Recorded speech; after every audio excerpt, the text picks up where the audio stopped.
Assalamualaikum warahmatullahi wabarakatuh. Kami dari kelompok 10. Di sini kita akan membahas tentang manajemen sumber daya manusia proyek dengan dosen pengampu Bapak Ahmad Fauzi MPD dan juga kami sebagai penyusun ataupun pemateri. Di sini kami akan menjelaskan penyusunnya, yakni saya sendiri, yakni Muhammad Syahir Al-Majid dengan NIM 0203210039, dan juga teman saya, rekan saya, yakni Mbak Intan Febriana dengan NIM 060203210030.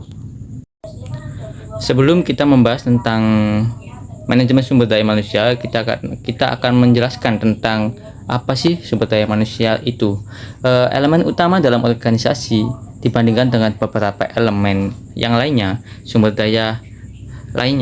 elemen sumber daya manusia adalah elemen yang penting. Dikarenakan apa?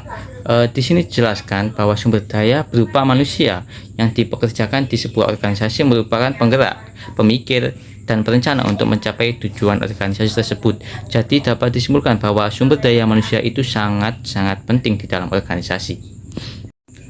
Di dalam mengolah sumber daya diperlukan seorang pemimpin. Tadi kan dijelaskan bahwa sumber daya manusia itu sangat penting dalam organisasi. Nah, untuk mengelola sumber daya manusia itu, maka itu diharuskan menggunakan seorang pemimpin.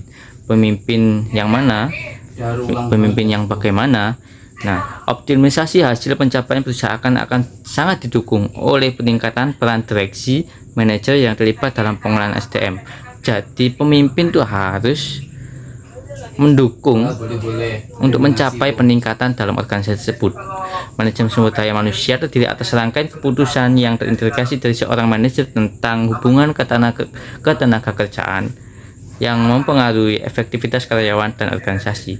Nah, tujuan ketua itu ataupun pemimpin itu adalah untuk mengatur semua yang ada di dalam organisasi tersebut, dari elemen yang paling atas sehingga elemen yang paling bawah, sehingga tidak ada yang tabrakan ataupun miskomunikasi seperti itu. Manajemen sumber daya manusia proyek.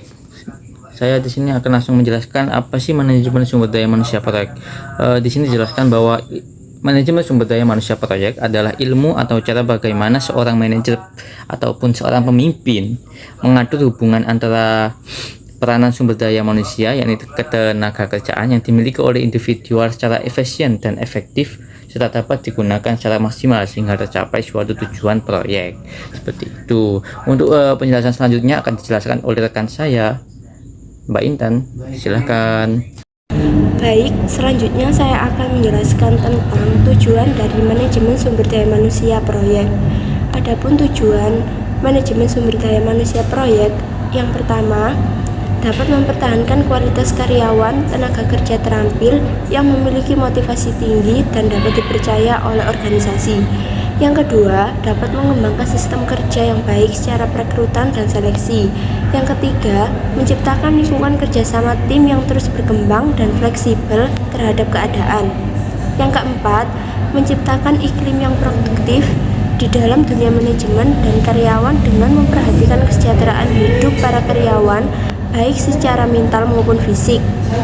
Dan yang terakhir, menciptakan iklim yang produktif di dalam dunia manajemen dan karyawan dengan memberikan kesempatan terhadap sumber daya manusia untuk meningkatkan keahliannya supaya dapat memajukan perusahaan.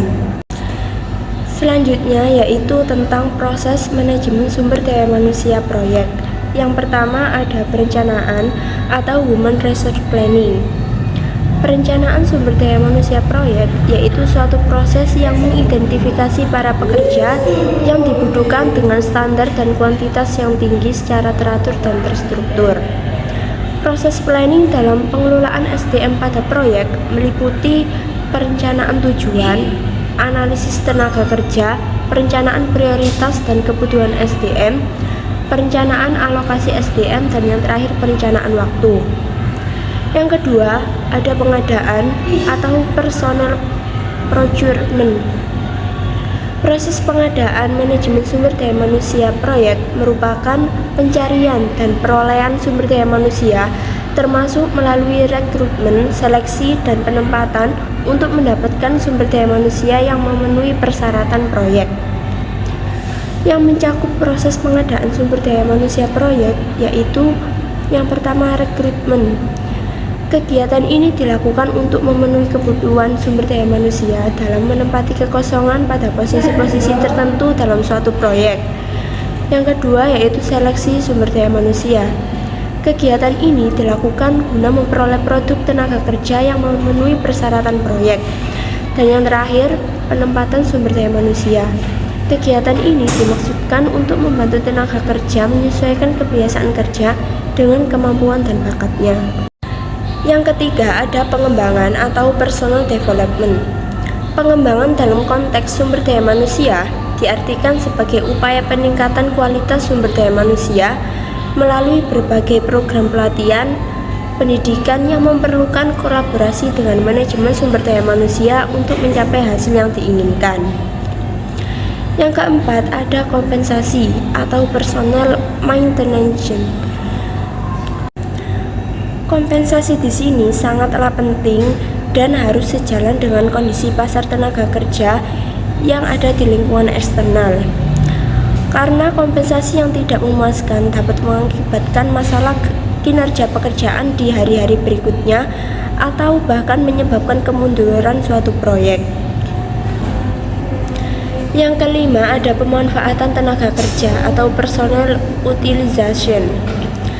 Langkah terakhir dalam proses pengelolaan sumber daya manusia adalah pemanfaatan angkatan kerja. Langkah ini merupakan upaya untuk memaksimalkan potensi manusia, termasuk dalam bidang promosi, demonstrasi, mutasi atau transfer, bahkan separasi atau pemisahan, atau yang disebut dengan PHK. Sekian penjelasan dari kelompok kami, kurang lebihnya kami mohon maaf. Assalamualaikum warahmatullahi wabarakatuh.